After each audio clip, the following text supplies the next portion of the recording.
Bonjour et merci de votre fidélité. On reçoit ce matin Roukia Lahadji, plus besoin de la présenter.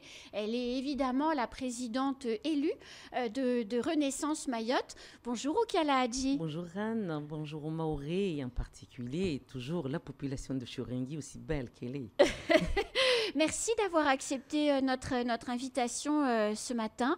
Vous êtes donc la première présidente élue à Mayotte de Renaissance, le parti présidentiel.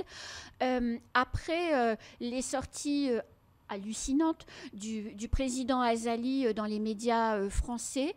Est-ce qu'on n'est pas un peu fier de soutenir Emmanuel Macron quand on voit à quelle vitesse il a fait rentrer le président comorien dans les rails? Bon, Anne, tout d'abord, avant d'arriver sur cette rencontre Azali-Macron, c'est d'abord, bien sûr, de saluer nos forces de l'ordre, parce que quand on dit Azali-Macron, on sait ce que c'est, ça veut dire c'est Ombouchou. C'est Ombouchou. Tout d'abord, de saluer le courage de nos forces de l'ordre, le courage vraiment et l'investissement de ces forces qui sont sur le terrain et qui font un travail pas facile, mais qui ne lâchent pas, qui ne lâchent rien. Saluer aussi nos élus locaux, mais également nos parlementaires tout particulièrement, qui sont à l'initiative de cette opération, mais surtout qui font tout et qui continuent à tout faire pour que cette opération puisse se dérouler dans les conditions voulues par la population. Et bien sûr, cette population sans faille qui soutient l'opération, je tiens vraiment à remercier. Et en dernier, bien sûr, le préfet, je voulais absolument faire un coucou particulier à Thierry Suquet. Bravo Thierry, parce que tous les jours, on le voit sur le front, il ne se ménage pas, sur le front, sur tous les fronts, sans exception, mais surtout de voir aussi le temps qu'il prend, un vrai partenariat avec les élus pour vraiment voir comment on peut continuer non seulement l'opération dans les meilleures conditions, mais intensifier les choses malgré les difficultés que nous connaissons sur la reconduite, parce que c'est un peu ça. Oui, c'était ce qui était compliqué. Ça. Donc là maintenant, oui, je dirais que c'était nécessaire. C'était nécessaire, la rencontre, bien sûr, des deux exécutifs, des deux chefs de l'État, l'État comorien et l'État français, mais également nos gouvernements respectifs, parce que nous savons aussi que Gérard Darmanin a reçu également 6 homologues comoriens et de l'intérieur et des affaires étrangères. Donc cela était nécessaire. Donc le communiqué commun, nous espérons bien sûr une mise en œuvre rapide de ces reconduites. Mais Roukia Lahadji, on parle dans le communiqué commun justement de gestion commune des flux de population entre les îles. Bon, c'est une terminologie empoulée, comme on dit, mais est-ce que de part et d'autre du bras de mer, on comprend la même chose? Parce que nous, Français, on comprend expulsion et maîtrise de la frontière. Est-ce que les Comoriens comprennent la même chose? Est-ce que pour eux, c'est pas OK, on reprend les rotations de la SGTM et puis on va parler des conditions dans lesquelles on expulse?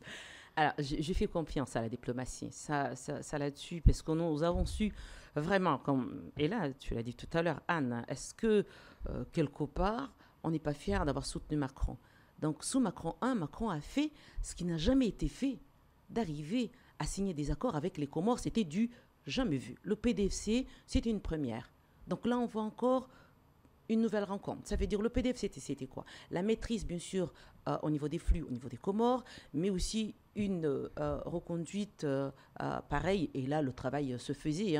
Dans le cas déjà Chikanda, parce que quand on dit Ombouchou, c'est la continuité, mais renforcée d'une prise de conscience encore plus de Chikanda. Parce que Chikanda, déjà, il y avait une volonté de Macron 1 pour la maîtrise, bien sûr, de cette immigration. Donc là, aujourd'hui, de ces accords, de ce que je dirais, cette maîtrise, pour nous, c'est d'être faite. Et aux Comores, et ici. Ça veut dire aux Comores, vraiment le vrai contrôle des départs. Mais qui va le faire Roukia Lahadji aux Comores, le contrôle? Parce qu'on a vu 2019-2023, ils ont un peu contrôlé, la migration africaine, ils n'ont pas contrôlé la migration comorienne. On l'a encore vu avec les 3, il y a de la coopération judiciaire qui est dans cet accord, on l'a vu avec les 3 filières de trafic d'êtres humains démantelées depuis Mayotte, depuis le début de l'année. Il n'y a pas eu de coopération judiciaire pour aller faire tomber les têtes à Anjouan.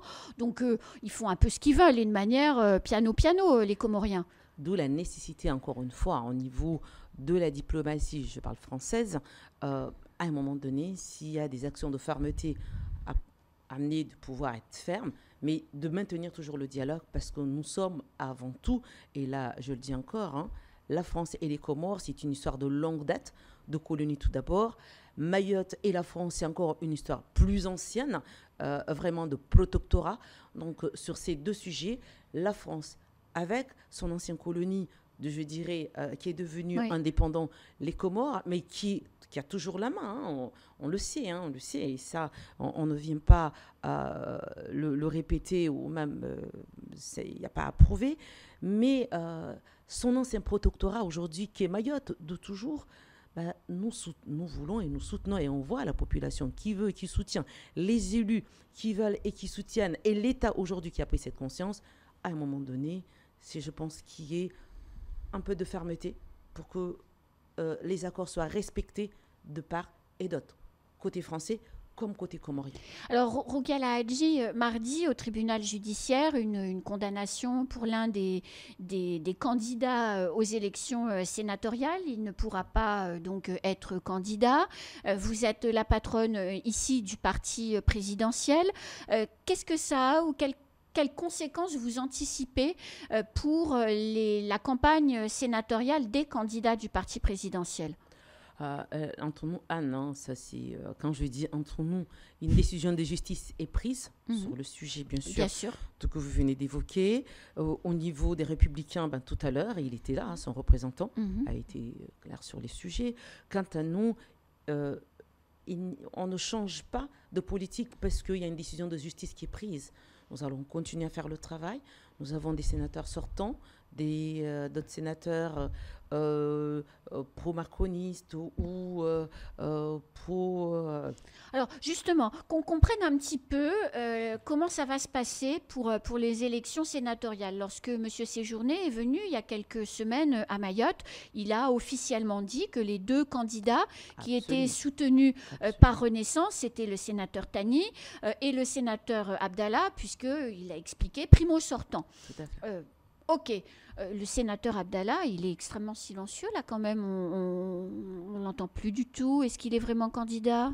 Alors je ne peux pas vous dire aujourd'hui puisqu'il ne m'a pas dit encore qu'il n'est pas candidat. Ce que je sais aujourd'hui, comme il l'a dit lors de son passage à Stéphane Séjourné, qu'effectivement le parti, mais pas uniquement sur Mayotte, même au niveau national, la primauté, c'est d'abord aux candidats sortants qui ont été investis.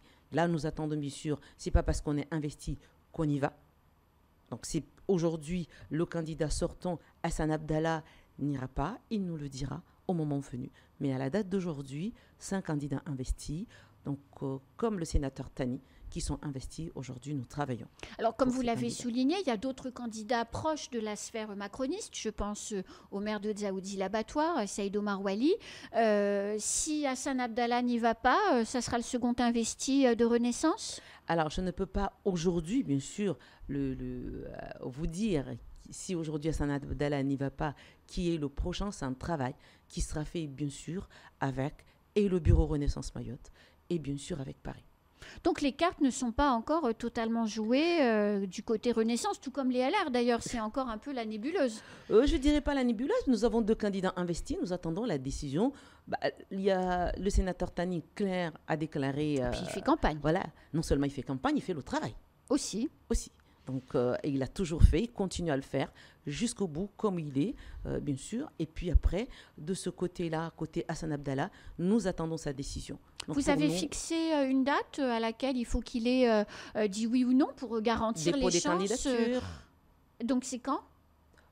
Début septembre, puisque nous connaissons... donc il a jusqu'à début septembre pour dire s'il fait ou s'il ne fait pas. Voilà, dès lors, les candidatures, s'ils nous disent d'ici septembre, nous allons voir après, par la suite, bien sûr, avec les équipes. Mais si aujourd'hui, après, il nous dit avant, tant mieux, c'est ce que nous attendons. Ça nous permettra, nous, avec les équipes, de pouvoir travailler, bien sûr, avec le bureau Renaissance Mayotte, de pouvoir travailler le sujet. Mais après, s'il nous le dit en septembre, à la veille des dépôts des candidatures, bien sûr, nous prendrons acte et puis après, derrière, nous allons voir comment travailler en partenariat avec tous ceux qui soutiendront, bien sûr, je dirais, la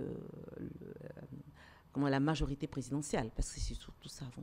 Alors, Avant de parler de Chirongui, Rukia Lahadji, parce que c'est quand même pas possible de vous avoir sur un plateau et de pas parler de cette ville qui est chère à votre cœur, et vous l'avez encore démontré en disant bonjour tout à l'heure.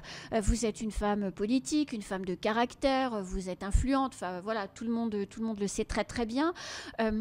Quel regard vous portez sur notre députée Estelle Youssouffa, qui n'est pas Renaissance, mais qui a quand même quelques traits de personnalité qui se rapprochent de vous. Elle est pugnace, elle y va, elle n'a pas sa langue dans la poche, comme vous. Comment vous regardez ça, ça vous inspire quoi? Alors, sincèrement, Estelle, de ce que je dirais, elle fait le job. Oui. Elle s'investit. Non, mais ça, on ne peut pas. Estelle, elle fait le job, elle fait le travail, elle s'investit au niveau de l'Assemblée, elle défend vraiment, comme les autres parlementaires. Donc là, nous espérons vraiment les parlementaires réunis, les 4 parlementaires réunis aujourd'hui, avec tout le travail qu'ils font sur place. Et d'ailleurs, hein, nous voyons les résultats. Ça commence à porter ses fruits, oui. Parce que là aussi, hein, encore une fois, je le dis, dès lors, parce qu'il y a eu d'abord une reconnaissance, dès le gouvernement Macron 1, nous avons reconnu vraiment le retard de Mayotte, que oui, nous sommes responsables. L'État français, de tous les gouvernements successifs sont responsables, mais nous avons fait mieux de ce côté-là. Nous avons pris l'engagement, nous nous sommes investis, nous nous sommes engagés aux côtés de Mahorais. Tout d'abord, dès Macron 1, vous l'avez vu, hein, rectorat de plein exercice, ARS, c'était du jamais vu. 1,6 milliard, c'était du jamais vu. Qui n'ont pas été dépensés. On continue quand même à dépenser, quand même, un contrat de progrès. Donc, il y a eu vraiment des engagements fermes. Et puis, Chikanda. Aujourd'hui, Ombouchou, c'est une continuité de Chikanda renforcée. Donc, on voit bien, et là, ça me fait plaisir aujourd'hui. Bien sûr, on ne peut pas tout construire, tout faire en même temps. Mais ce qui me fait plaisir aujourd'hui, que la population, les élus, reconnaissent enfin, oui, ce gouvernement fait et a toujours fait. Parce que et là je pouvais comprendre d'ailleurs, parce que la population, lorsque nous avons eu tous ces avancées de Macron 1, on voyait non, c'est pas encore ça. Ce n'était pas encore ça ce qu'on voulait. Bien sûr, on voulait l'ensemble de ces outils, je dirais, de développement que nous avions tant besoin, y compris même l'hôpital de Petite-Terre et le deuxième hôpital qui doit se voir. Bien sûr, on en a besoin. Mais on ne peut pas avoir de toute façon un développement sans sécurité. Ce n'était pas possible. D'où Ombouchou, la différence d'Ombouchou avec les autres politiques, je dirais comme Chikanda, Ombouchou a englobé vraiment 3 éléments, 4 éléments de force. D'abord, l'insécurité. Ça, c'est la primauté, l'insalubrité et puis la clandestinité. Même si nous avons déjà travaillé encore, puisque nous continuons à reconduire, je le dis encore une fois, sur le territoire mahorais, le plus de reconduite à la frontière de toute la France. Alors, Rukia Lahadji, vous avez été maire de Chirongui, vous aimez cette ville, vous avez beaucoup fait pour elle. Le fait aujourd'hui qu'elle soit bloquée comme elle l'est, est-ce que c'est pas triste? Est-ce que c'est pas quelque part tout ce que vous avez... Parce qu'on sait très bien qu'il y a une continuité entre les maires et les projets. L'exécutif nouveau qui arrive termine les projets du précédent. Est-ce que ça vous fait pas de la peine de voir aujourd'hui cette commune que vous aimez bloquée pour des questions de chicaillage politique? C'est très triste. Très surtout pour la population. La population qui avait l'habitude... vraiment d'avoir une commune dynamique, une commune qui avance, une commune qui évolue, une commune, vraiment cette commune qui était enviée de tous, et de la voir aujourd'hui de cette manière-là. Encore une fois, ce qui est le plus triste, c'est de voir, c'est une équipe qui a formé une liste, qui sont venus, qui sont rentrés au combat, qui ont convaincu la population à dire on peut faire mieux. Et voilà, de ce qu'ils offrent à la population, c'est triste, je le reconnais. Est-ce que ça vous donne envie de repartir au combat? Parce qu'on est à mi-mandat. Dans 3 ans, ce sont les élections. Donc, une campagne, surtout pour une personne comme vous, ça se prépare maintenant. Vous commencez à y penser aux prochaines municipales? Non, sincèrement, je ne dirais pas que je commence à y penser. De ce que je dirais, la commune mérite aujourd'hui vraiment qu'elle soit portée. Et que bien sûr, mon équipe et moi-même, nous allons travailler de manière à voir comment elle peut être portée et reprendre son dynamique. Ça, c'est important. Aujourd'hui, je l'ai toujours dit, j'ai envie de préparer aussi la relève pour cette commune. Et je pense, je l'ai dit plus d'une fois, sur ce plateau et même ailleurs, il faut préparer la relève. Donc pour moi, c'est de voir comment, avec les équipes, nous pouvons préparer la relève pour qu'elle puisse reprendre, bien sûr, là, je dirais, son dynamique et puis tout Donc, son préparer développement. un candidat et le pousser, c'est peut-être ce qui vous anime aujourd'hui? Ce qui anime, ce que je dirais qui va m'animer, c'est ce qui va animer surtout le groupe. Je travaille avec un groupe, ça vous l'avez, Oui, je vous l'ai toujours dit. Mhm. Je ne décide rien. Le groupe va décider. Mais pour moi, c'est ce que je dis tous les jours au groupe. Préparons la relève. Préparons de manière à ce que la commune puisse reprendre la place qu'elle avait. Parce qu'aujourd'hui, c'est regrettable qu'elle ait cette place. Elle ne la mérite pas, cette place. Bah, et on rappelle le budget exécuté par le préfet parce que une majorité n'est pas capable de se mettre d'accord pour le voter Voilà. sans mesurer les conséquences pour la Et je population. le dis encore, c'est leur majorité. Ils ont été élus dans la même liste. L'équipe qui est là. C'est-à-dire aujourd'hui, et vraiment, des fois c'est triste parce qu'on voit sur ce sujet Bihaki qui est un homme bien, je dirais, qui a été élu par ces gens-là. D'abord dans la même liste avec un programme, un projet ensemble. Et puis après, il s'est passé ce qui s'est passé avec l'ancien maire. Là aussi, c'est une décision de justice. Mais après, ces mêmes personnes ont élu Bihaki. Et quand on dit Roukia, parce qu'il y avait à un moment donné, lorsqu'il y a deux candidats, nous n'étions pas, on fait bien le choix d'y aller. Mais Roukia seul n'aurait pas pu avec son équipe. C'est parce que aussi leur propre équipe avait porté Bihaki pareillement pour continuer leur projet, parce que c'était leur projet, c'était leur liste. Donc c'est regrettable de voir aujourd'hui que ces mêmes personnes agissent de la même manière, comme la fois précédente avec l'ancien maire qui n'a fait que, un an et demi, quoi.